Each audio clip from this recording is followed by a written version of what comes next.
खेसारी, हाँ खेसारी, खेसारी लाल यादव नाम का सिंगर है और बढ़िया। मैं तो उसकी पंक्तियां समझने का बड़ा प्रयास कर रहा था, बाद में समझ में आ गया।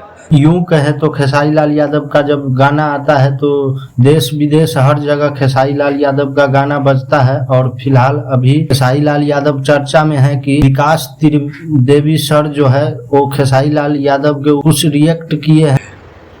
नहीं सुना उस गाने के बोल यही है, ठीक है सुना? नहीं सुने हैं आप लोग?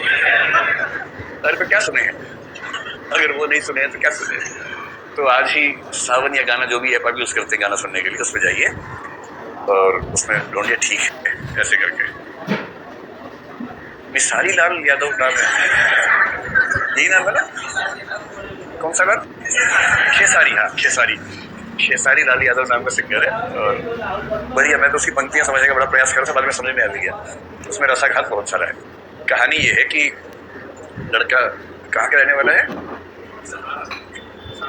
छपरा। कहानी की शुरुआत इस बात से होती है कि अब जो होगा तो होगा, लेकिन छपरा लौट के नहीं जाएंगे हम, क्योंकि वहाँ बहुत सुताई हुई थी हमारी। तो छपरा में प्रेम प्रसंग चला, तो वहाँ मार पिटाई हुई दोनों घरों के बीच में, तो वहां से भाग के आ गया। और जो सूत्र वाक्य है गीत में वो है कि नून रोटी खाएंगे, जिंदगी संग ही बिताएंगे। अब हम जिंदगी साथ ही बिताएंगे, लेकिन नून नमक रोटी खा लेंगे।